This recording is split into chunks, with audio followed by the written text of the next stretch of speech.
Welcome to Sports After Dark After Hours with your host, Ashley Baker, Mark Gunnels, Young Heavy, and C. Lou.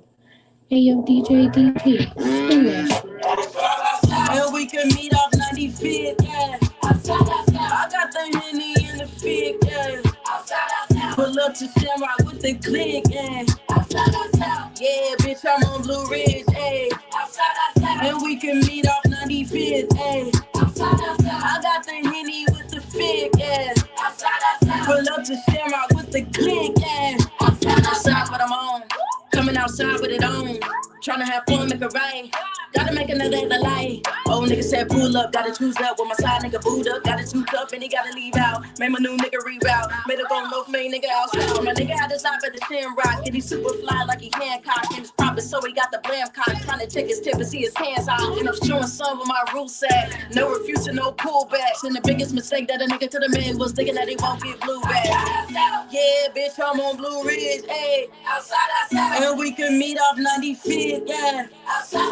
I got the Henny in the fig, yeah. Pull up to Shamrock with the click, yeah. Yeah, bitch, I'm on Blue Ridge, ayy. And we can meet off 95th, ayy. I got the Henny with Welcome to Sports After Dark After Hours, folks. DJ DG is that song. I loved it.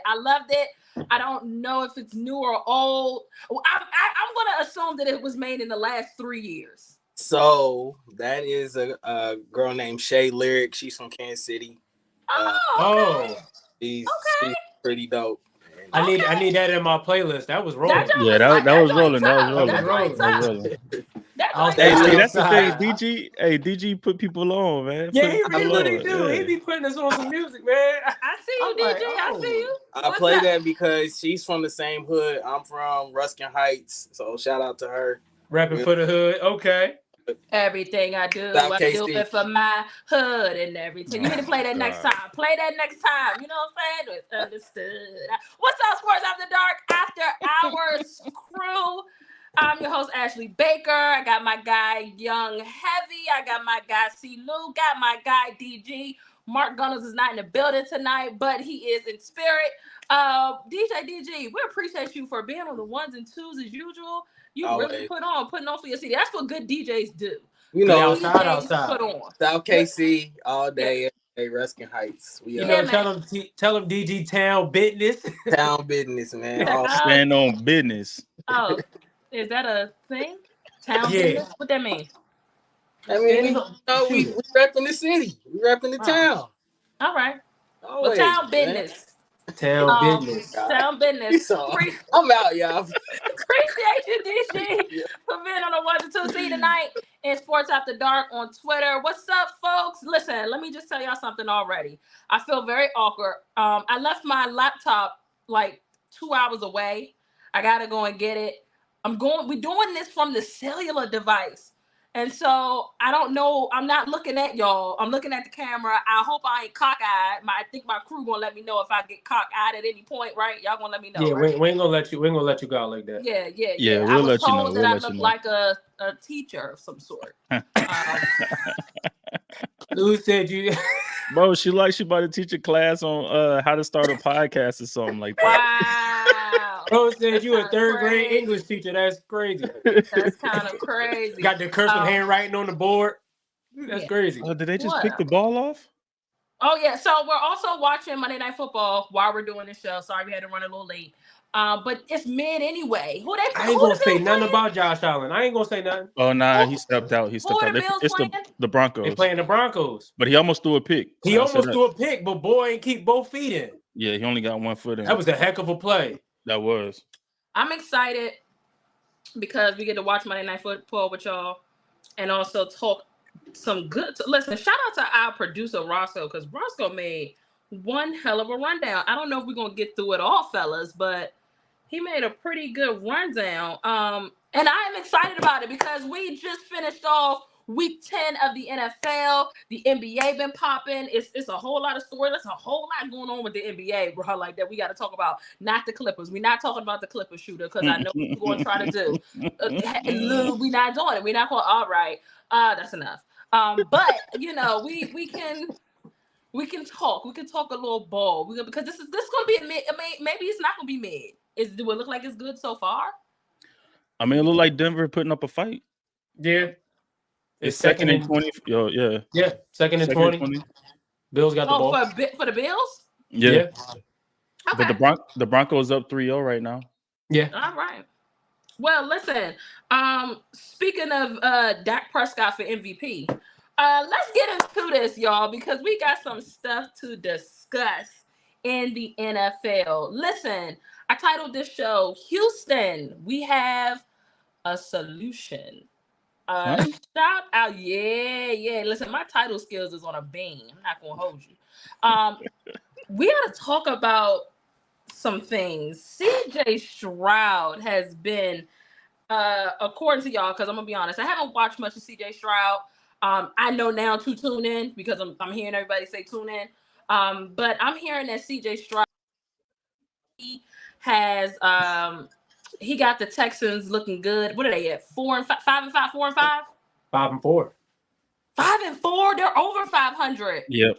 Oh, crap! I want to say in the AFC South. I want to say, are they like a game out of a playoff spot right now, or do they have one? I think they have the 7th seed right now. Wow. Yeah, they would be a wild card team right now. Yeah. Well, because they had the tiebreak over the Bengals and everything. Right. Facts. Yeah. Well, then, again, this was people weren't expecting this, especially from CJ Stroud, shooter. From Ohio State, the Ohio. But CJ Stroud been balling out, man. He's balling out so much that people really feel like you can go ahead and give Rookie of the Year to him. It's his award. Go ahead and package it up. Like Shooter said, just ship it to his crib. And then there are others that are putting him in another conversation, which is most valuable player award. The MVP, man, CJ Stroud. Now Vegas is not convinced because he's not nowhere near the top of the leaderboard odds-wise, like in Vegas. Still got your Patrick Mahomes and your Lamar Jackson. Those odds are trash. Yeah, can you read those odds that Mark put in earlier? I can. Because the MVP. Listen, this is exactly what we're going to talk about because there's a couple folks that are in the MVP, the top of the MVP conversation that really shouldn't be for real. And then there are individuals that should be there that are not there. So Vegas, get it together. Go ahead, Lou. You got it up? Hold on. I'm trying to look for it now.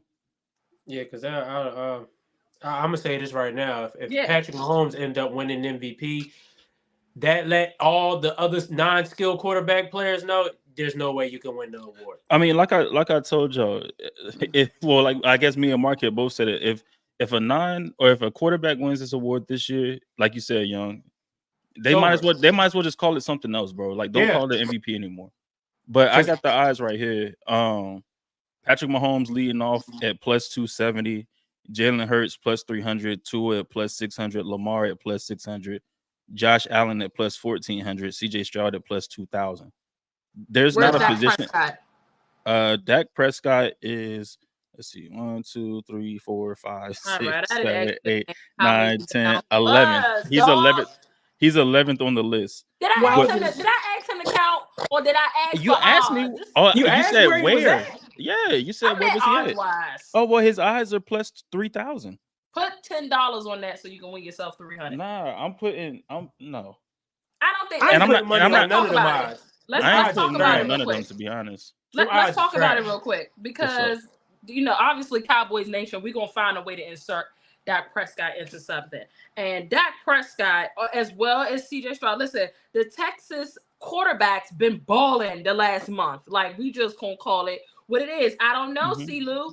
Dak in the offense might have heard you criticizing that little film session that you had, talking about how the offense sucked, because they have definitely pulled it together a bit in the last 4 weeks. Since that bye week, like I said, before. Was that the bye week when you was Yeah, it was before the bye week. And I was saying, after the bye week, I want to see what y'all can do. What y'all gonna do after the bye week. And I mean, your offense been coming together. They've been looking pretty good after the bye week. Listen, just looking right now at his numbers, 2,400 yards. He threw for 404 on yesterday against the Giants. 2,400 yards, 17 touchdowns with 6 picks.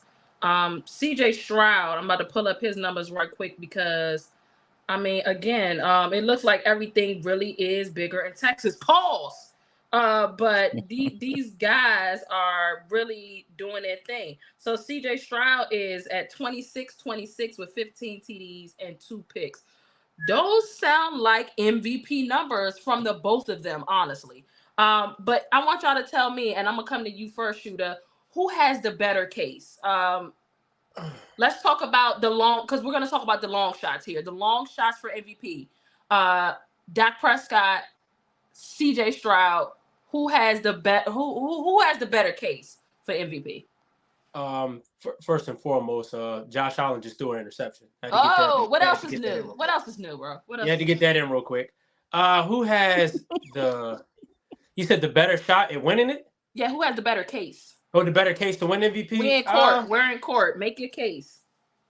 I probably will have to lean with CJ Stroud due to the fact that, before the year started, when they drafted CJ Stroud, nobody expected. I can personally say I didn't expect the Texans to be competing for a playoff spot. They the 7th seed, right? And he's a huge reason on why their record is what it is. I want to say the last 2 weeks he had 2 game-winning drives. I believe he had a game-winning drive against them. That's a fact.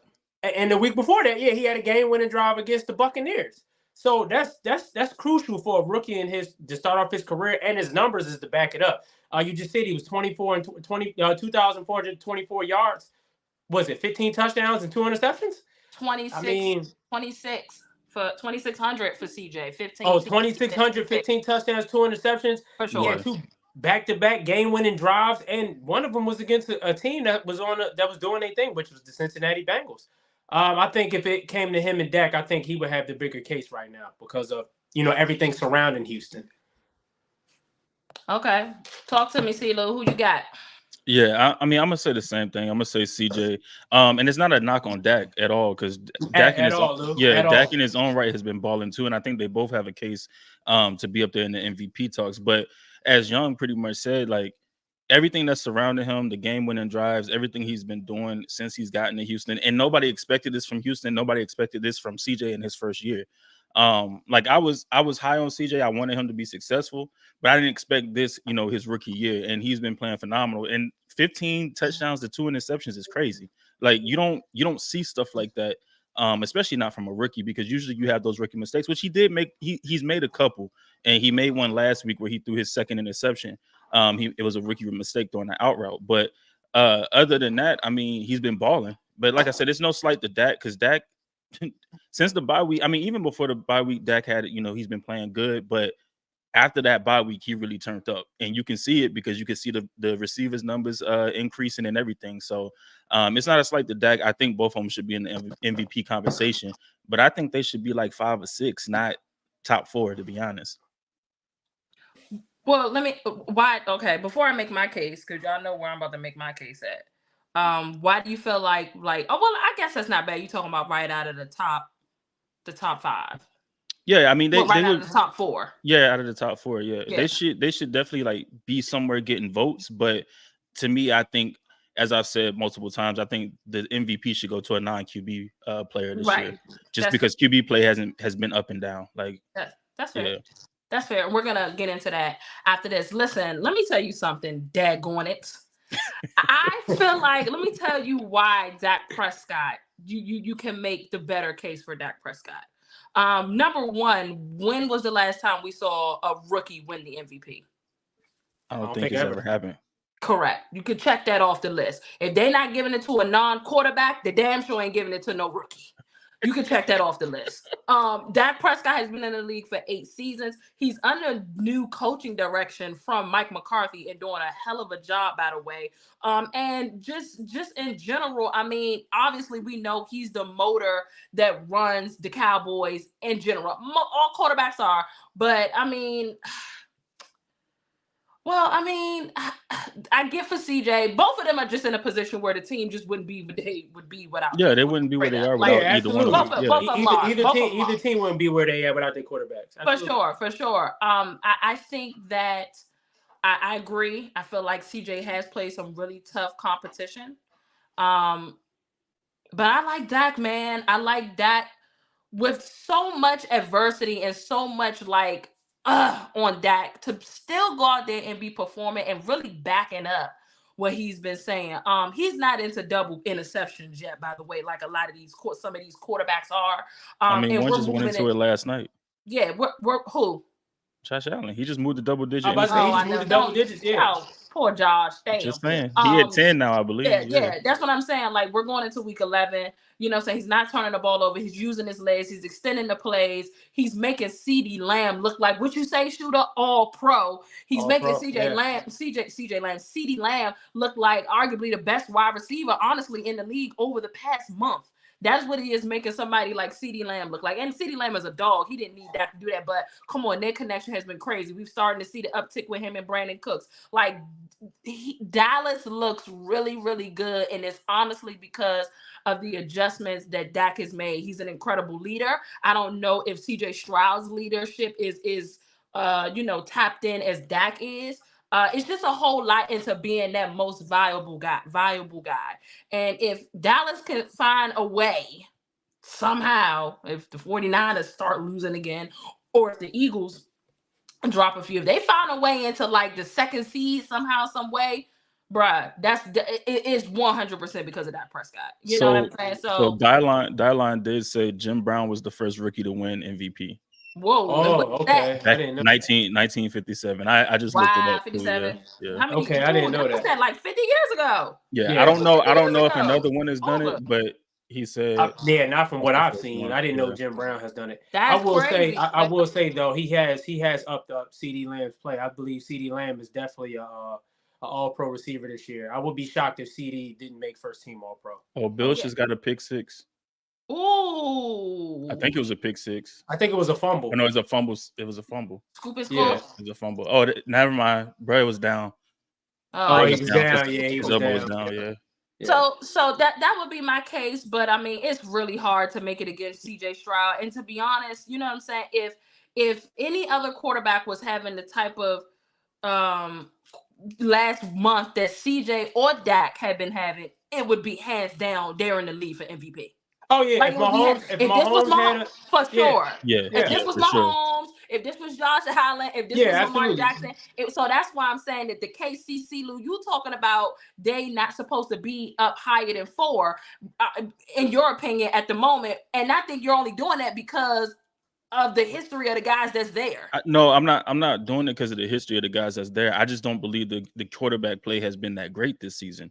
I think that I think that they have been really good this season now. I mean, the last 4 or 5 weeks. Yeah, I mean, you can say the last 4 or 5 weeks. Yeah, it's been a roller coaster. Yeah, it's been a roller coaster because like some of them started off good, then they started leveling off, and then you had some others that came on a little bit like Dak. The past 3 weeks, I think he's thrown what 11 touchdowns in the past 3 weeks. He's thrown 4 last week, 3 the week before, and then 4 the week before that. So I mean, like the quarterback play has just been very up and down, and then you have some that's coming on late, some that's going down or trending, just plateauing or whatever. But you have these skill positions like a Tyreek Hill, a AJ Brown, a CMC, hell, Myles Garrett, who their play has just been trending upward the whole season. So it's like that's why I say like I feel like it should be a non-QB position. I mean, but if it goes to a QB, cool. But I think at this point, like I said, if it goes to a QB, bro, like you might as well just make it a QB award at this point. Correct. And just, I mean, because they have Offensive Player of the Year, they have DPOY, which even with DPOY, it's going to edge rushers mainly, the past few years. So at some point, like you got to figure out what these awards really mean and who they really going to. But Let me ask you a question. Stay right there, Lou. Let me ask you this. Why do you think, because you segue perfectly into this, why has the QB play gone down? Like, why? What's up? Is it? I'll tell you my theory a little bit. I think that these guys just don't look as dominant as we're accustomed to quarterbacks looking. And I think a lot of it has to do with obviously defenses being a little more elite than what, I'm talking about as far as like the top guys, the Mahomes, the Lamar, they've seen some relatively decent defenses, right? I think a lot of it got to do with officiating, bro. Like if the ref is bailing you out every single time. For instance, here's my example. It's 3rd and 20. All my quarterback got to do is launch that joint up in the air. He know a free play is coming, and he don't gotta work, or his wide receiver really don't gotta work for the 20 yards. In comes the penalty, and they're getting bailed out by the refs. That's happened to everybody's quarterback. It is what it is. I think officiating has just a lot to do with it. They're not fighting through the hits and having to deal with it and not worry about, it's a QB hit, or you know what I'm saying, it's a rough in the passer. Like, I think officiating has its part. I'm not going to say it's the entire reason, but officiating definitely has its part. Like, that's just my angle, my little spin on it. And then again, the defenses, I mean, I really don't. Oh, and also the top quarterbacks for sure are all dealing with new pieces in some kind of way. The Eagles got new coordinators. Dak dealing with new play calling. Eric Bieniemy is not in Kansas City anymore. The Ravens got new stuff going on, right? Yeah, right. They got new offensive coordinator, new offensive coordinator, and a new wide receivers. Joe Burrow and them, Joe Burrow, they pretty much is the same. They haven't really had any changes or anything. Joe was just dealing with the injury. He was just dealing, correct. You know what I'm saying? What about Josh Allen? He ain't dealing with no changes. What is the deal? What the hell's the deal about Josh Allen? He hasn't changed. He playing the same. Yeah, I'm about to say he the same player. He the same player. He's the same thing. Yeah. So that would be my angle on it. Y'all talk to me. Lou, I'm gonna go ahead and come to you first. What's up with the QB play this season, man? Why is it down? Why? I mean, I think it's just I guess you could say officiating maybe, but then I also think it's just defenses are playing these quarterbacks a different way too. Like, you send in some pressures, you sitting back in cover 2. I mean, it's just a lot of different things I think that's going on, because I mean, it's a passing league now, so of course you're going to be too high shell a lot more than you used to be. So I think defense is just playing these teams different ways, and then at the same time, like you said, a lot of these teams are dealing with new pieces, whether it's new offensive coordinator, new receivers, or whatever. Because Kansas City, the only person that he still has remaining is Travis Kelce. Other than that, it's pretty much new receivers, like very young receivers. The same with Jalen Hurts still got his same receivers, but he got a new offensive coordinator. Then you look at Dak, like you said, a new offense that he's running.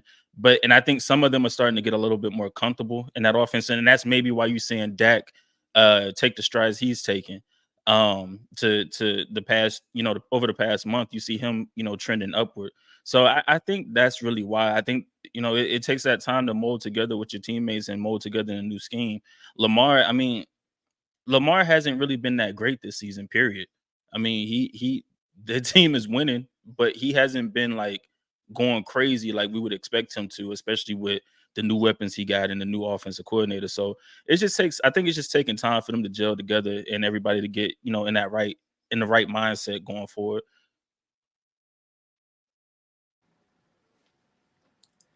You're on mute. Can't hear you. I said I agree. Y'all are why do I do that every week? Every week. I be trying to be courteous because I was back here drinking my water and it was giving all of this. And I'm like, I don't wanna, what I'm saying? And I'm always on mute. I agree, and you guys are more of, the X's and O's savants than I am. So it definitely makes sense what you're saying just about the defense plan. The quarterback's a bit different. Talk to me, Shooter. It's a lot of what Lou has said. I agree. Defenses is playing them different. Defenses know what they want to do, and they doing a good job of taking it away from them. I also think it is a quarterback trying to make plays that ain't there, not taking care of the ball more. Mahomes is an example. Mahomes has been very careless with the ball so far. Josh Allen has been very careless of the ball. And also, I think play calling plays a part too. Man, I've seen Chiefs fans complain about Andy Reid calling certain plays in certain situations that he shouldn't be calling. That's probably affecting the quarterback play as well. I think these quarterbacks are trying to do too much. You know what I mean? Maybe because they feel like they got to put it on their shoulders for a lot of their teams to win. Look like Patrick Mahomes, Josh Allen. Well, I'll say Joe Burrow, he was hurt. Jalen Hurts, I just feel like the expectations is on him differently because they went to the Super Bowl last year, trying to get back. He got a contract. So I think the Eagles is trying to shift more of, all right, bro, we paid you. We got to the Super Bowl. We're trying to put this offense in your hands and show why you were worth the money that you were worth. Because the Eagles ran the ball a lot more last year. This year, they're passing the ball a lot more and trying to make Hurt show he can beat people with his arm. And that's been an issue too as well. I think these quarterbacks is just the pressure of trying to be the man and doing too much, I think is coming around to him. Yeah, I'd agree. We got some folks in the comments. Roscoe, go to heck, please. Like, bruh, he wasn't even. You see it? Get out of here. Get out of here. That's some good explanations from y'all. I really it has definitely been a bit different. It has definitely been a bit different. I think that they'll get it together though. They better. They have got to get it together before the playoffs roll around, or we're going to see some wild-ish in the playoffs. Like, what? You cannot imagine what the upsets is going to be like, man, if they don't pull it together. Shooter, I'm 100% with you with the play calling. You know what I'm saying? Trying to do too much. Just stick to your game. You know what I'm saying? Your quarterback's game. Got to know their strengths and their weaknesses. We're going to do a quick whip around the NFL really quick. Your 49ers got a dub yesterday. Shooter. They made me proud. And I was in the building. They made me proud. Shout out to the faithful, man. We made that road game a home game. That was a home game. I loved it. Loved every minute of it. Whatever. Was this a statement game from y'all, Shooter? No. I think y'all game was a statement game. I think this game was more of a to put everybody back, to let everybody know, like, we lost. Put everybody back on notice. Yeah, put everybody back on notice. We got our head on straight. We got our head back on straight, like we back on point now. I think it wasn't a statement game. It was more like to let us know we back on point. To let people know that we are that 49ers team that everybody saw those first 5 games. Now, I'm be honest with y'all. It was great to see us bounce back like that, but I need to see more of that consistently. It's not going to be one game for me to be like, oh, we back. I need to see it a little more. And we got some games coming up that'll let me know, like, all right. Yeah, y'all got a tough stretch. What's y'all next 5? We got the Bucks, then we got the Seahawks, then we got the Eagles, then we got the Seahawks, and then the Ravens or the Commanders. Somebody. I think it's the Commanders. Yeah, y'all got a nice little stretch, especially seeing the Seahawks twice in that stretch. Yeah, and then the Eagles. So those are the 3 games that'll let me know, like, where we at for real. And before I'll say we back. You feel like it was a statement game by the Niners, Lou? I don't think it was a statement game, but I think everybody was boosting up the Jaguars because they was one of the hottest teams in the AFC at the point. I guess in the whole NFL, because they had a 5-game win streak and everything. And so people were hyping them up. I mean, we had them in our top 5. A lot of people had them in their top 5. The defense was playing well, specifically with the turnovers, winning the turnover battle. But they lost that on Sunday because the blonde-haired prince, they like to call him, the generational talent, the best thing since Andrew Luck, they love to say, went out there. No way they saying that. Yeah, that was the hype coming out of college. He was the best. He was the best thing since Andrew Luck, the best thrower of the ball since Andrew Luck and John Elway. Elway, yep. They were saying all of that generational talent. I ain't seen the generational talent since he's been in the league, but hey. Anyway, he went out there and gave the ball back to the 49ers 3 times.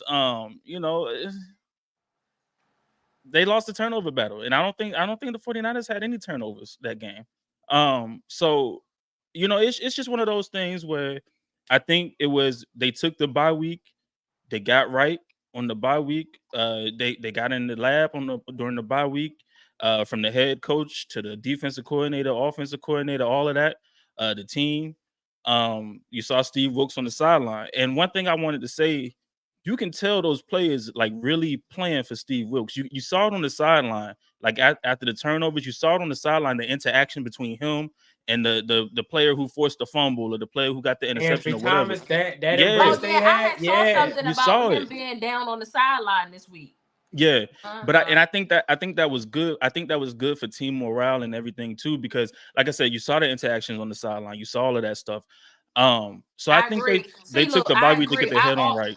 I always be saying in those games with Dallas looking a little sticky, I'll be like, damn, why can't Dan Quinn go down to the sidelines? Like, I think that they got your presence in practice. You know what I'm saying? Like, having it on the field sometimes just helps a lot. So I read that early this week, and now that you're saying that, I think that was a big reason why that defense got back to looking the way it was. And you can see they got back to some of their old principles, letting Fred Warner play in space, and it helps when you have Chase Young. You can go down to the bare front with 5 down linemen, go down to your little bare front, your 5-2, and just let Chase Young and Nick Bosa get after the quarterback, which they did, and they did it early and often, man. So like I think they did a lot of good things during the bye week, and it showed on Sunday. And I think going forward that it just has to be consistent.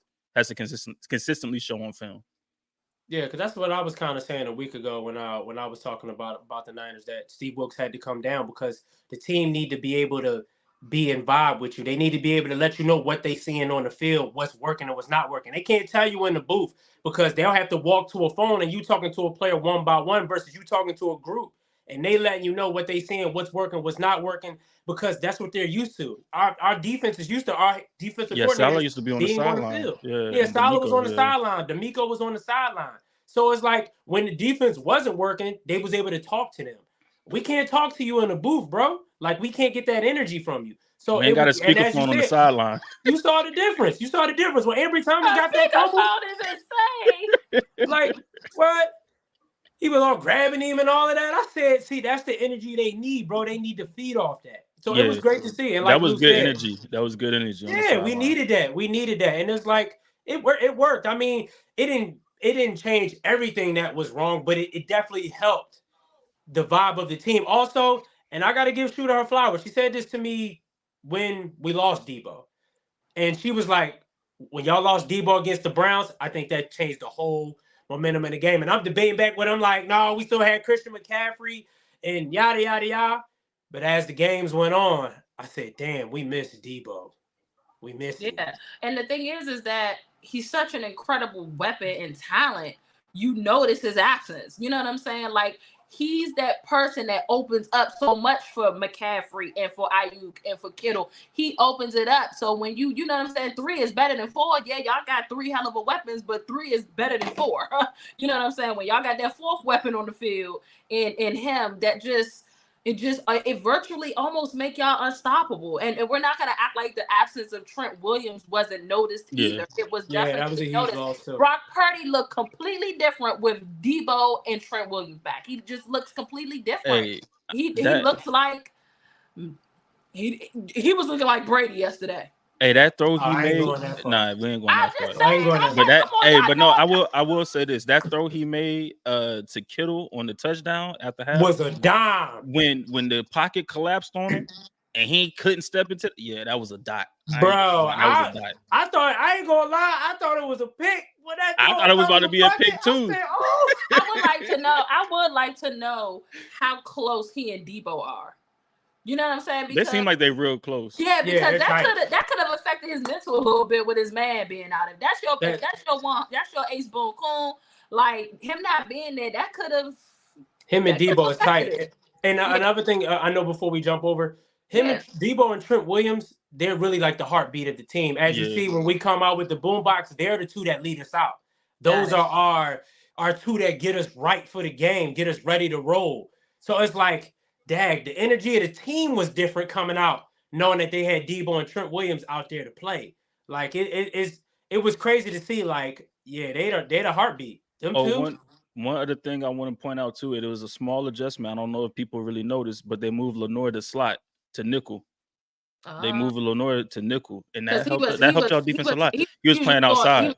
He was on the outside. He's our best nickel corner, but we had to play him on the outside because we didn't have an outside corner that could do something. But bringing in what's his name, Ambry Thomas, let him play outside, and then you had and that's Ambry Thomas is number 20, right? Mm-hmm. Yeah. Well, who's the other one? Y'all better because at the beginning of the season, y'all didn't like Ambry Thomas. Yeah, didn't want to see. He played well. He played well though. He played well Sunday. Yeah, he did. Who was the other one on the outside? Ward. Travarius Ward. I'm gonna tell you something. Contact. It never fails. It never fails. I'm like, bro, you always getting illegal contact, dog. Like, get the hands off after 5 yards, bro. Let him go. Let him go. Yeah. Like, he be pissing me off. I feel like this is a show where we're giving teams that, you know, recognition that we, you know, the teams we usually wouldn't. We're giving a little bit of flowers. We got to give some flowers to the Colts. Josh yeah, Dobbs. The Colts, baby. Who that? Who?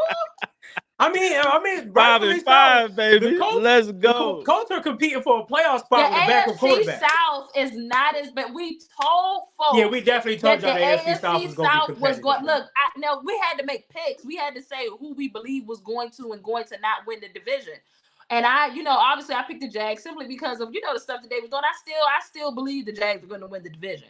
But I knew that it was going to be, and you know what it was for me? It was because of all the new changes. Like I knew at some point that Will Levis was going to be doing, starting. He hasn't been doing anything since that first game. I understand, but he's still getting his way in, and we still got 6 or 7 more weeks of game ball to play. You know what I'm saying? Like, we don't know what that's gonna look like at the end of the year. Then you had CJ Stroud and DeMeco Ryans, by the way. You know what I'm saying? So I'm like, the Texans might. And then you had Anthony Richardson.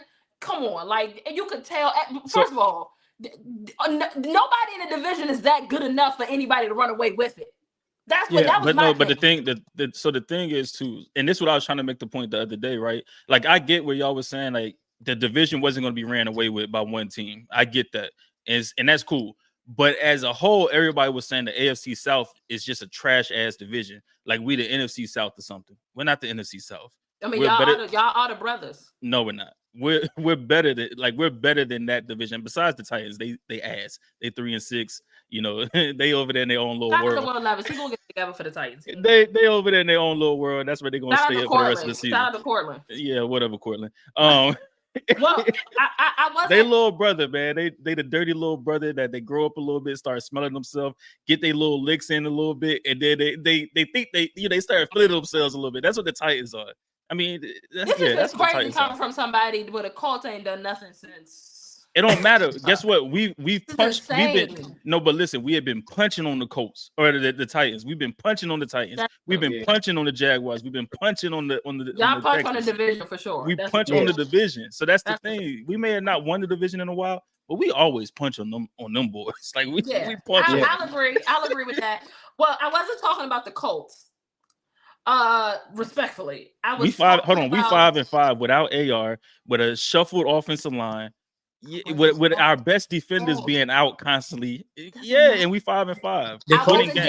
Being competitive, flowers all the time. Being competitive, we out here. Just know that 2024 is up for the 2024 is up for the league. I'm just letting y'all know.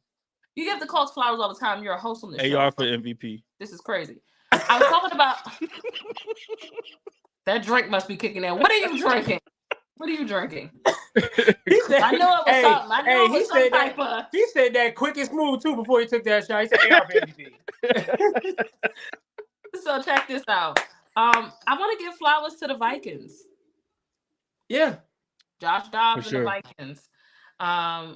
Kirk Cousins goes down. Yeah, they're 6-4. Kirk Cousins. Were they 5 straight? I think so. Yeah. 4 straight, something like that. Kirk Cousins goes down with the ACL injury, out for the season. And honestly, I'm just thinking to myself, that division is definitely just the Lions division without a doubt. I still believe the Lions win it. Yeah, me too. But the Vikings have not just fallen to the wayside like we thought they would, fellas. What's y'all's thoughts on the Vikings, real quick? I mean, resiliency is what it is for me. Like I said, I'm amazed by Josh Dobbs, story and what he's doing. Like he's definitely taking his one-off opportunity and he's going through it. You know what I mean? He see the opportunity of a team that's still competing. He got out of Arizona because they're not competing for nothing. So he went to a team that's still competing, got a chance to do something.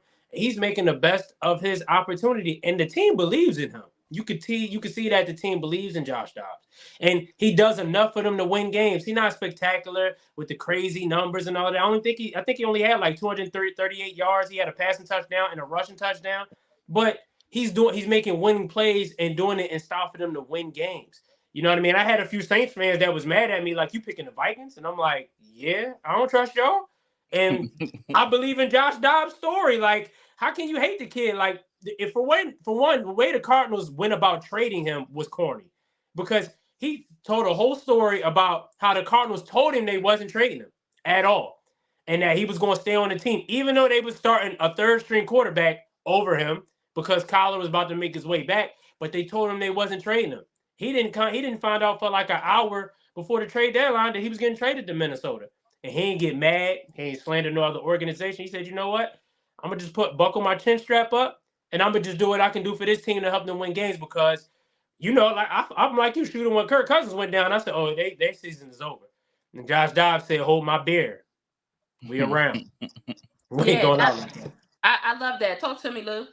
Yeah, I mean, Young pretty much said it all. Like, you fall in love with his story. And I mean, I don't know if really many people follow him on TikTok, but he's a funny dude, man. Like, he's funny on TikTok. There was one, you know, the thing with Dak, or not with Dak, but with what's his name? Y'all, Michael Parsons. When he was like, it's gonna be like throwing darts at a dartboard or whatever, and he posted a video of him dodging the darts. So I mean, he's a funny dude, and you fall in love with his story. And then he was talking. They did an interview with him before the game tonight. And he was just saying how, like, he got his shot in Arizona, you know, the start in Arizona and everything, and he played a lot of ball there, so he was able to learn a lot. And, you know, just in the 5 or 6 games or however many games he played there, he was able to learn a lot, because you get that firsthand experience. You get that game time experience, that real game experience. And when he got to the Vikings, it's like, it's not even him trying to play quarterback. He's just playing football at this point. Like, he's just playing ball. He's using his legs when he got to use his legs. He's throwing. I mean, he's using his arm when he needs to use that. But like, he's just going out there and playing football, and he's still learning the playbook. The man got with the Vikings on Tuesday and had to end up playing on Sunday. So like, that's just a crazy thing right there, where you beat the Falcons on the fly. You don't know nobody's name. You don't know none of the plays. The coach trying to tell you what route people running, players telling you what route they running and stuff like that. You don't really know what's going on. And you just out there playing football.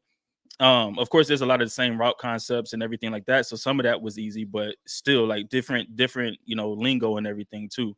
But you know, this week he played really well. I'm expecting, you know, a good week from him next week and everything. And then, you know, Justin Jefferson coming back. Ooh. So it's and he said he excited to get back with the team. So it's another thing where you add a weapon like that. I don't know, man. They could make a little run. They could make a little run, especially if Josh Dobbs continues to learn and continues to play good football. They can make a little run, you know, going forward. And their defense is coming alive. Brian Flores got them boys out there. Hitting. Who's most likely to make the playoffs between the Vikings and the Bengals? Who? The Vikings. Nah, dog. That's crazy. And the reason I say that, because I do think they lose on Thursday. And when they lose on Thursday, the odds of them going to the playoffs gets even less and less. This is why Lou is my man, because I knew he was going to say why was it? For me, it's the no hesitation, for real. I'm like, I knew he was going to pick the Vikings. I think about it, man. Well, here's the deal. I would agree, only because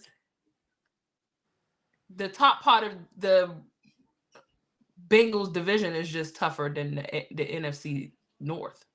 Yeah. Yeah, it is. Yeah. And listen to these games that they have left, right? Who are you talking about? The Bengals? The Vikings. Okay. They play the Broncos next week.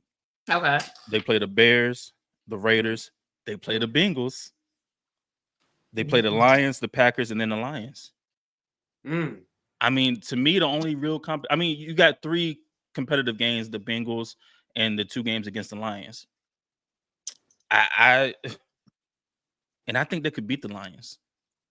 I think they can split. Game from the Lions. I think they can steal a game from the Lions. They can split. I think they split with the Lions. I think we said this before when we did the state of the NFC North, that they would split with the. I think so too. I do remember. Yeah. I figured they would split. And then you look at the Bengals' remaining schedule. They got the Ravens on Thursday. They got the Steelers, who the Steelers ain't really that. I mean, their quarterbacks suck, but they still playing some good football. Yeah. They got the Jaguars in Jacksonville. They're playing in spite of. Yeah. Yeah, they're winning definitely in spite of Kenny Pickett for sure. For sure. Then you got the Colts, which I mean, I don't know if we win that game, but I think it's going to be a very competitive game. Then they play the Vikings, of course. Then the Steelers again, Kansas City, and then the Browns. Damn. They have a tougher schedule down the stretch to me than the Vikings do. It's definitely a tough schedule. It's definitely a tough schedule. Shooter, you gotta make a choice. Like you can't duck the smoke. And again, I think they lose on Thursday, so there's that. Ooh, I don't know about that Thursday game. I'm still up in the air about that. I am too, but I gotta lean with my boy Lou. I gotta pick Minnesota. For a lot of the same reasons. I feel like if Cincinnati loses Thursday, their playoff hopes go down a lot. They go down a lot. I mean, they'll be 5-5, but it's going to be rough with the schedule. It's going to be really tough. Especially with the fact that it looked like my boy Deshaun Watson back in the Browns. Right. And they're balling. Man. And then the losses that they took, conference-wise, they took a lot of losses in the AFC already. So you take another AFC loss, plus that's on top of your division, that puts you in a bad place. You know what I mean? And the NFC is a little weaker. The Vikings got a better chance of making the playoffs in the NFC than the Bengals do in the AFC. The AFC just you got a lot of teams that's scratching and clawing. Like you said, Lou, you got the Colts, they around. You got the Raiders that's around. They're 5-5. They're around. The Raiders are 5-5. You know what I'm saying? What? The Raiders are 5-5. They won the last two. They won the last two games. They won their last two games. Hey, and just notice the Bengals are 1-4 in the conference, and that's 0-2 in the division. So if you lose to the Ravens, you go to 1-5 in the conference and 0-3 in the division. Yeah, that's what I'm saying. I mean, they could still go 3-3 in the division at that point, but it's just looking really grim. That's looking, and especially the way Houston is playing right now too. And Houston already beat them. And Houston already has the playoff spot because they beat them. They beat them. I'm like, y'all gotta remind. I'm happy that y'all keeping me afloat as to these records. It's just so tight, bro. Yeah, the AFC tight. Oh yeah, no, the AFC is tight. That's why Mark had made that statement the other day. That's why Mark had made the statement yesterday that we can kind of tell who's getting in the NFC. We can tell the top 6 teams, and maybe you got that little wild card spot. But in the AFC, when you look at the AFC, that bro, look, and I was looking at this last night because the NFC in the 10th spot, and this is why I said the AFC may be the better division or the better conference right now. When you look at the 8th spot in the NFC, that's Tampa Bay at 4-5. If you go to the AFC and you look at that 8th spot, they're sitting at 5-4. Like these records, you don't get like a under 500 team until you get to like the 11th, 12th spot. Like that's when you start seeing those under 500 teams. So it's just tough in the AFC. It's a bloodbath. It's what it was last year. It's what it's going to be this year. And it possibly could be what it's going to be going forward, especially with these young quarterbacks that have entered the AFC. That's insane, man. We in AFC tight. We in. Shooter, you got to answer that question, though. Don't be trying to You know she was trying to duck it for sure, bro. Hey, look, I was about to say, we in for a hell of a last 7 weeks. We're gonna move on to the NBA. I was about to. Yeah. Well, I see how you was trying to slide on through that. I was trying to go that way. Y'all's points sound convincing, and like you said, man, it's tough. The Bengals really shot themselves in the foot earlier in the season and not resting Joe Burrow when he was the clear reason why. Joe Burden. Clearly the reason why they were losing games early in the season. That's why we were so adamant about sitting him, resting him. That's what we talked about on this show. You could not afford to be losing AFC games. Like that's the main thing we talked about was conference games. Like anybody know that. And so they really shot themselves in the foot. I'll probably roll with the Vikings as well. But yeah, I'll roll with the Vikings. Listen, we appreciate everybody for tuning in to Sports After Dark After Hours. Y'all been vibing with us this whole time. This has been a fantastic show. We cannot leave without talking a little bit of NBA because it's just too much going on in the NBA. Let me say something. The storylines in the NBA, the NFL be lit, but these NBA storylines be disgusting. And so I'm gonna start in LA. Which one? Not the Lakers. It ain't the Lakers. The team that's 0-4 since acquiring that system. System. You shut up about that. System. You be quiet about that. Hey, that loser franchise. All right, man. James Harden with the Clippers, making my man's man. I don't even want. Your man's making himself look bad. I'm sorry. No. Look, I told you, I used to. Suffering. I loved PG. I liked PG. He's suffering, it's bro. Fans like y'all or like you that make me be like, I can't rock with this man. But for real, no, seriously, the man was averaging almost 25 points a game before James Harden. No, I'm not talking about it. I'm just saying your overall overall thing with PG. It's the same with everything else. That's my dude. PG. I like PG too. I like PG. I like KD too. I like KD too. But yeah, but see, you don't ride for KD like you ride for PG though. Yeah, she dying on her hill for PG. KD disappointed me. KD disappointed me getting locked down like that against Boston. She said that changed my whole outlook. Changed her whole perspective. It's over. She said, you know what, KD, I can't rock with you like that, big dog. Hey, look, that lockdown was insane, man. I'm like, yeah. I was so disappointed. I'm like, he from my hood. He from Sea Pleasant, Maryland. Sea Pleasant is 5 minutes up the street from me. I grew up in Sea Pleasant, Maryland. Made the hood look bad. Made the hood look bad. He ain't put on for the hood. He made the hood look bad. Yeah, something had him in jail. But yeah, I like PG. Yo, shout out to Vinny. I like PG. That's my guy. But James Harden, we gotta have a discussion, man. They say he's good with the kids. Let me ask y'all a question.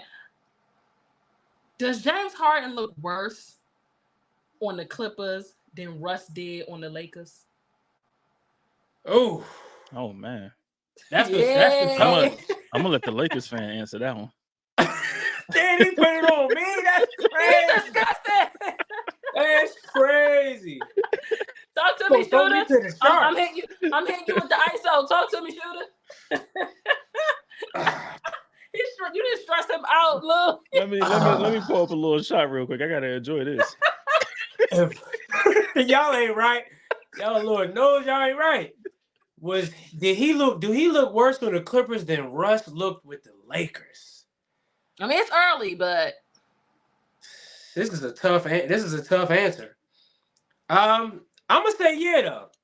I'm gonna say yeah because Russ had some bright spots with us on the Lakers. He had some bright spots, even though it was more bad than good. Russ had some tight spots. Not like you said, Shooter. It's still early, so Harden could change it around. But I'll probably say right now, I would say Harden looks worse for the Clippers. Harden don't fit with the Clippers. He don't. And Harden, I've been telling you since we talked about you months ago. You lied, and you still lying. You still out there lying. And you lying on the Clippers now. And he don't fit them. He don't fit the team. I think Harden just cares about himself. Like you said, he's the system. He don't want to do nothing.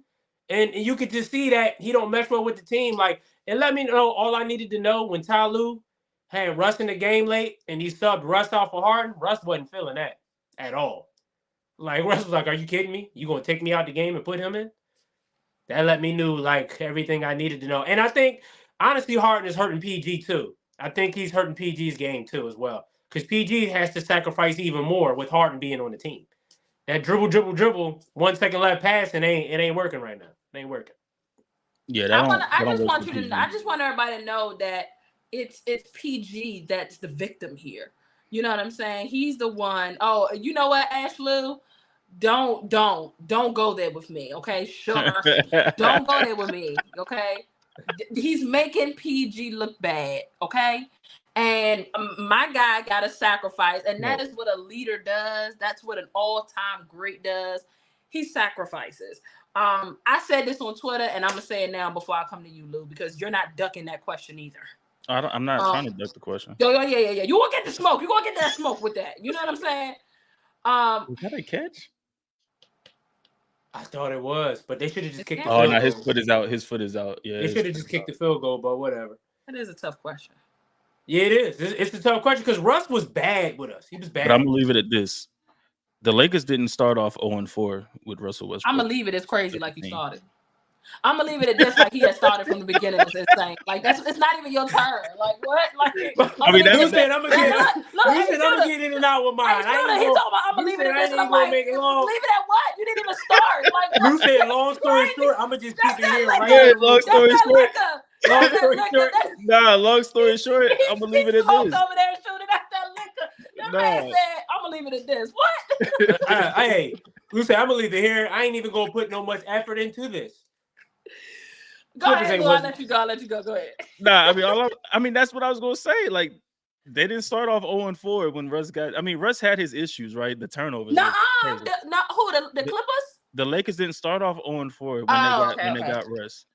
They were like no, we didn't. They were like 2-2 or something like that. Yeah, we were. Yeah, but like, I mean, that's the thing, and the thing is too, like, James is airballing threes, airballing layups, and like you said, PG is the one that's suffering because the dribble pass that don't really work for PG. Like to me, PG is like a rhythm. He's a rhythm guy. Like he has to get in his rhythm, and if he doesn't get in his rhythm early, then it's gonna be a long night. If he gets in his rhythm early, especially like getting the ball early and often, and it's kind of like what I say about like with bringing it back to football, what I say about Odell as a receiver. When he's getting the ball early and often, he gets in his rhythm. But when he's not, it's hard for him to get in his rhythm, and you see some of those drops that don't really equate to nothing. And it's kind of like with PG. So as of right now, it just doesn't look like a good fit because you have like 3 players that have to dominate the ball, and you playing them all at the same time. It just ain't working. It ain't working. But everybody thought that was a bad trade when they did it in the first place. I was 50-50. I'm not going to say I thought it was a bad trade. I just didn't know what to really think of the trade. And this is something that I've articulated on social media already. Here's the deal for me. Paul George has a podcast called Podcast P. It's such a dope podcast. I really like. Whenever I catch it, I do enjoy watching it. And one of the things he talked about was how Ty Lue set all of them down and said that they needed to find a way to play. And they needed to find a way to take egos out of it and needed to find a way to do what they got to do. When he should have said that the offense at all time is running through Kawhi Leonard or Paul George. And they called it a touchdown. What? Sorry, Ash. They called it a touchdown. Who scored? The Broncos. Broncos. What's the score? Oh, that was nasty. It's about to be 10-0. 10-0 Broncos. Oh Lord. And it was a nice little throw about Russell Wilson. That'll be the last time y'all ever hear me give him a compliment. If they pull that game off against the Bills, you won't give a compliment. I don't know about that. Yeah, if the Broncos beat the Bills, we really gonna have a conversation if the Broncos beat the Bills. Yes, if they beat the Bills, we having a conversation. But my bad, AB. It's fine. We live watching, so that's fine. But what I was gonna say is, Ty Lue should have told them, listen, it's gonna run through PG and Kawhi, and Russ and Harden. Y'all need to find a way to share duties. You know what I'm saying? I think I just saw a recent statement when he said that they're gonna run it through James Harden. And I'm like, he's trying to get fired, bro. Like, you're trying to get fired. I had already heard some stuff last season as to why, and this was I don't know how, this was speculative. Like, I was rumors, but I heard that a former individual who was doing media for them last year, was hearing all the rumblings and stuff, and that Ty Lue was deliberately not playing people like Robert Covington. He was deliberately not doing things and deliberately messing up rotations and stuff like that because he don't rock with the front office. This to me is another example of you trying to get fired, bro. What are you trying to get, the Jimbo treatment? You know what I'm saying? Like, get fired and still get hit off with the 75 mil, whatever. Like Jimbo Fisher. Like, he trying to do something, but look at you making a college football reference. That's crazy. I'm proud. I see you, Ash. That's growth. So I would like to make I really would like to thank my Sports After Dark crew. For without them, I would be nothing in the college world. Shout out to Fight On University, USC. And shout out to Colorado as well, because y'all see, I'm using my phone. Y'all see the balloons. Without Colorado making me so interested in folding, I wouldn't be talking about college at all. But yes, so thank you. But yeah, so there's a whole lot of Ty Lue needs to be a coach at the end of the day. You don't tell grown superstar egotistical ass men to figure it out. You run the squad, you figure it out. Be a coach and do the hard work. Be the coach and figure out how it's going to work, bro. Like this is unacceptable. Phil Jackson would never. No, Phil would have figured it out. Phil would have figured it out. Pat Riley would never. Eric Spoelstra would never. Eric Spoelstra would never. Yeah. That's what I'm saying. Eric Spoelstra would figure that out. Pat Riley would so harder to kick rocks. Yeah, for sure. This is how we gonna play. Pat Riley would have shipped his ass probably back out. Like, you gotta go, bro. You gotta go. I know we made the trade, but you gotta go. Big Pat would have been like, gotta go. So that's what I'm saying. Like, you gotta find a way to make that work. It's very nasty. My only pushback, the only pushback I could possibly have, and by the way, I have not watched one single game with James Harden in the Clippers yet. And it's just been a million different things going on. I haven't sat and watched the game. I do know that they started off very ugly with Russ last year, and that is my only hope. That's my saving grace, is that they're going to find a way to get it together, because they found a way to get it together with Russ last year, because they didn't start it. They started up, this was the same thing. Oh, in the Russ era, they're 0-4, 0-5. It was the same thing last year. So I don't know. Was it so y'all believe it was a mistake for sure? I don't think they should have ever made that trade. I felt like that trade made them weaker, and it messed up what they already had built, the chemistry that they had. That team loved playing with each other. Shooter, I kind of if I have to understand the logic just a little bit, I do, because they brought him in for the sake of health. But if you're gonna bring James, probably can run with the second squad. You know what I'm saying? He don't stay healthy either.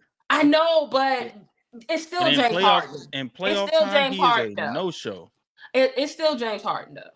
Yeah, it is. But the thing is, with you saying with the second unit shooter, he ain't coming off the bench.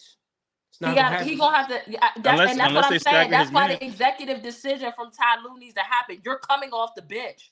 No, but unless okay, who would y'all have coming off the bench? Him or Russ?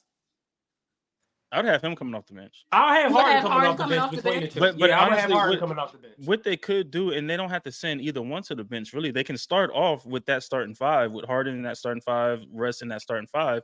And then once they send Russ or like Kawhi or somebody's, then you can keep, like, you stagger their minutes. Like that, and that was the thing they said with the Lakers too, stagger Russ and LeBron's minutes, because you have two ball dominant LeBron, the point forward, and the rest of the point guard, two ball dominant guys that can't really spot up shoot. Yeah.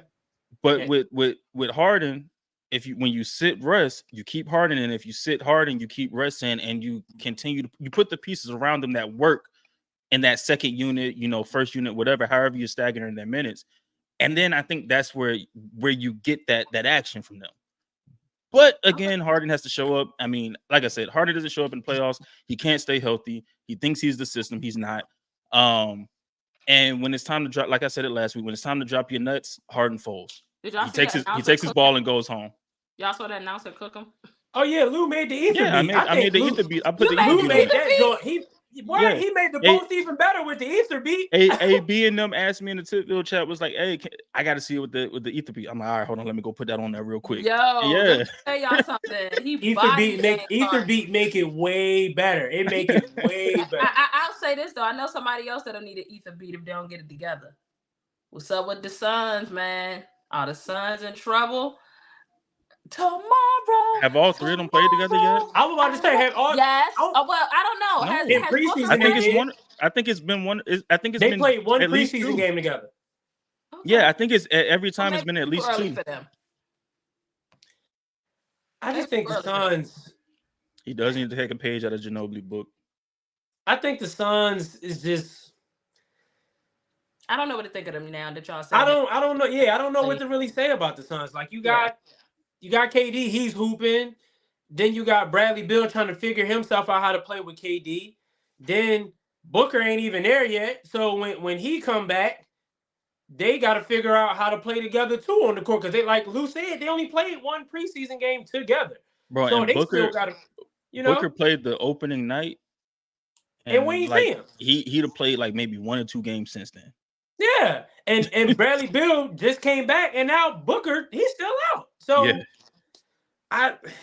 they still got to figure it out when all three of them is on the court. The Suns, I do say they do need some size. They need a big man bad. They need a big man bad because the Clippers. Yeah, Suns need a big man. They can't go into. They can't compete with who they got at the 5. Is it Nurkic? Yeah, it's Nurkic. Yeah, that ain't it. That ain't it. I mean, it's better than Ayton. I agree. It is, but that's not saying a lot though. No, that's you know who I feel like would be a good. You know who I feel like would be a good fit size wise for the Suns, maybe, and for the Clippers, specifically with the Clippers though. They should look into James Wiseman. Okay, yeah, I could work. Yeah, I mean, I think they need an athletic big. They do need an athletic big. Yeah. Somebody that can put some pressure. Because I don't know what the hell Zubac is doing in LA, bro. He ain't athletic at all. He be getting boards. He gets some boards. Please. He ain't board man. He ain't that. He ain't getting paid. He ain't getting paid. Board man gets paid. Boy man ain't getting paid. He said he ain't getting paid. Burning me out. He burning me out. All right. Yeah, Zubac, he gotta get it together. Lou, are the Suns in trouble, or you kind of feel the same way Shooter do? I want to see what all three of them look like on the court first. But the thing is, if they can't stay healthy, like, because KD eventually gonna miss some games. Oh, he's coming. It's inevitable. It's inevitable. Like at this point of his career, Booker can't seem to stay in the lineup. Bill had that back issue for how long now? I mean, I don't know, man. It's one of those things. Like, can you stay healthy? If you can stay healthy, then maybe you get something done. But I don't know if they're in trouble. It's still early in the season. What, we 6 games in or something like that, 10 games in or something like that. Yeah, it's still very early to say like, oh, you're in trouble or you're not in trouble. But yeah, I don't know. We gotta see how it looks down the stretch, to be honest. Bills just scored, by the way. Yeah, I saw that. Okay, all right. So we 7-10. Yeah. No, it's 9-10 or 9-7. They missed the field goal. They missed the extra point. Yeah. Okay. Brother. Yeah. All right. 9-7. Broncos. We wrapping, fellas. I do have to ask y'all this. Ime Udoka, Dylan Brooks. You know what I'm saying? Who else is in Houston? Jalen. Van Fleet. Fred Van Fleet. Who the hell? He played for the Rockets. Come on now. I forgot Fred not in Toronto no more. Are the 6-3 Raptors? See, are the 6-3 Rockets the real deal? Rockets been hooping, man. They have. I don't know. And they've been playing some defense. Or they play good defense. Yeah, well, that's what Udoka That's do. Ime's calling card. That's Ime. That's what Ime do. Ime be running it. I don't know about the Rockets. I don't know what to say about the Rockets. But I might have to become a Rockets enthusiast. I mean, they just beat the Nuggets the other night, right? They did. Yes. They did beat the Nuggets. Yes. Yeah, they did beat the Nuggets. I ain't gonna lie. Orlando been beating some folks too. I mean, we know it's like a facade, but I don't know. Is Paolo got them? You know what I'm saying? But see, they did been balling. Yeah, but like the Rockets, they lost the first 3 and rattled off 6 wins after that. Yeah, they 6-0 since starting off 0-3. Yeah, I mean, fake news, but shout out to Mafia girl said fake news, but shout out to Ime. I will say this though, Shooter. I mean, you were on point with saying that Ime could win Coach of the Year. If the Rockets were to win, I'll say 48 to 50 games. I think he would be strongly considered for Coach of the Year because they are playing different. The culture is different. He hang his hat on defense. They're playing defense. I think the Rockets need one. They need a veteran that can really get a bucket. Like Fred VanVleet, cool, but they need another veteran that really can close out games for them. That's tradable. I don't know. I don't think nobody right now. I mean, I can't think of nobody right now at the moment. As you get closer to the deadline, where you can see where teams' directions are going, Yeah. Then that could be a better assessment of who they need. Yeah, but right they now, do need somebody. They need a vet that can score, that can really get a bucket when they need it the most. Yeah, I'm excited. It's Ash said the Bucks. Everybody had them as automatic shoo-in for the finals after the Dame trade. Where they at? I still Giannis scoring 50 and they taking L's. It's crazy. Yeah, but see with the Bucks though, they're gonna be around when the season get later on in the season. Oh yeah, they're gonna be around. But they're gonna be around. I'd actually be a little concerned if they were clicking this early. Yeah, because then I'd be a little concerned if they were clicking this early, too early. I don't think that they should be. But once they get it together, him and Dame, that's gonna be an issue. Yeah, that's what they can stay healthy. The Warriors been dropping points. You know they've been. No, listen, Steph has been dropping. Steph has been dropping points. Oh, Clay ain't been that bad. Who? Clay Thompson. Shooting guard. They need to look. Where's Andrew Wiggins? Because we looking for him. Oh, shout out to Mark Gunnels. Listen, I'm excited though. The rest of the NBA season and Shooter, you pointed out that for the tourney, they've been kind of showing up a little bit for this tournament. They want that extra bread. We got games, tourney games tomorrow.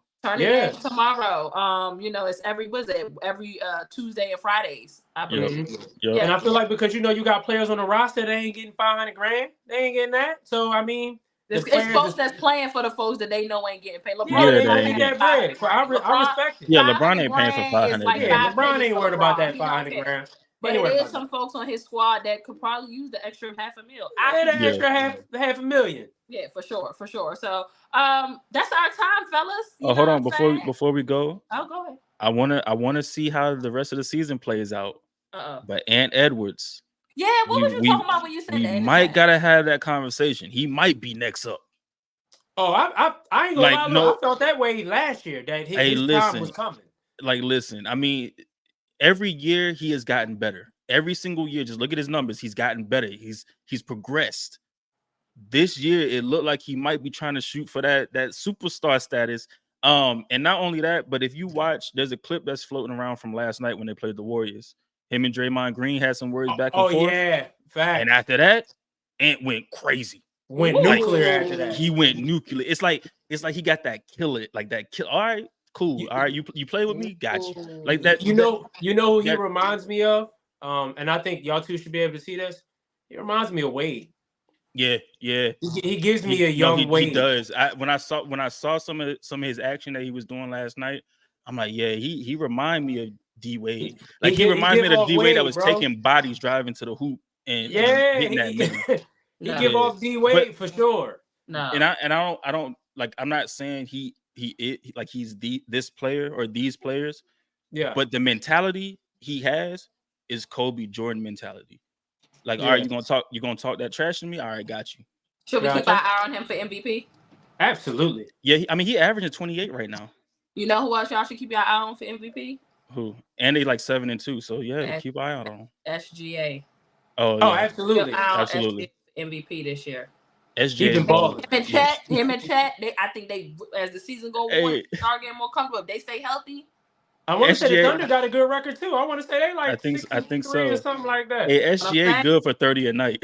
Absolutely. like it's automatic. He's automatic. He's a lot for 30. It's automatic. He be cooking, dog. He be cooking. And it's a lot of people. Also, it's a lot of people that say y'all should put some money in the bet, and people be telling me put some money on Chet Holmgren for Rookie of the Year. Rookie of the Year, yeah. I said people say that because Wemby is so right there, it's no real value, but Chet. Well, at the beginning of the year, there wasn't really value on Chet. It was like plus 270 or something like that. Because I was saying at the beginning of the year that Chet could possibly win Rookie of the Year. And I mean, he been hooping just like Wemby been hooping. So it'll be a close race. Yeah. It definitely will be. It's a lot of good basketball coming down the line. It's a lot of good football. I'm going to let y'all football heads go ahead and finish watching this game. I haven't watched a minute of it. And I don't plan on watching a minute of it. Who hosting Sports After Dark tonight? Might be on you, Shooter. It's on me? Oh yeah, because I did Thursday I hosted last night. Oh yeah, it's on. It's back on you then. Yeah, it's back on you. That's crazy. Come around full circle. How is that possible when I was really still? Because you only worked half a night. You worked half the night. Did I fall asleep on the space last night? Yes, you did. No, I did not. You worked because I remember Hawk Club try play. I did not. You worked the quarter of the night. You worked the quarter of the night. Yeah. Right, you played the first half. Okay, I said I'll do it. Damn it! All right, y'all. Listen, we appreciate y'all for tuning in the Sports After Dark After Hours. I want to pay some bills before we get out of here, though. Please make sure that you are subscribed to the channel, share. Everybody that loves sports, that loves to talk, and that love goofiness and funniness, make sure that they are tapped into this. I got a game I'm running for the guys next week, so y'all got to make sure y'all tap in. Hey, we might even run a morning show. I'm feeling morning-y this week sometime, guys. I don't know about you, Lou. I know it's tough for you. We got you up at 7 a.m. in the mornings, but we'll see what we can do. But I love the morning talk, so we'll see what we can do. One more thing, something just came out, just real quick. Zay Jones, the receiver for the Jaguars, was arrested today for domestic battery charges. Oh, that's a bad situation. But he hasn't played. He hasn't played in like 4 weeks or something like that. But that just came out that he was arrested for domestic battery charges. That's a bad job. Today. Yeah. Let's keep everybody that's involved lifted. I know I like to be making sure we pray for people. Facts. Yeah. Make sure that you're tuned into, or make sure that you are following the Sports After Dark Twitter page. Make sure you're following the Sports After Dark Instagram page at Sports After Dark, the number 4, all together on Instagram. We're going to be doing a lot of contact and video there. We want y'all to see it, so please follow the page. Also, SeatGeek. It's basketball games, football, playoffs is coming around. Make sure that you're using the SeatGeek code, Ashley Baker. I'm going to put it on the screen. There it is. All caps, ASHLEY. If you are a new user to SeatGeek, you get $20 off of your purchase. If you ain't a new user, create a new email and become a new user. That's how you finesse the system, okay? Again, Ashley Baker, all caps. That is the SeatGeek code. Lou, have y'all got anything before we roll out? The people will see us in Sports After Dark after the Monday Night Football game. We appreciate everybody. We hope y'all tap in tonight. Just want to say the Bucks are ass. Damian Lillard is overrated right now. And that's just where we're gonna go. And the Heat going back to the finals. It is what it is. Anyway. Damn, I need that. Hey, and Bam is playing out of his mind right now. That's crazy. Go Niners. And we got something else killing me tonight. Yeah, you go Niners. Go Lakers. What is this? And we got something else coming your way. Just stay tuned. Stay tuned. We got something else coming your way. Stay tuned. Y'all been asking. Y'all been asking. We're providing. So that's all we gonna say. Stay tuned. Stay tuned. Just stay tuned. All right, fellas, I appreciate it. Y'all know the vibes. In the meantime, in between time, see y'all on the timeline. Good night.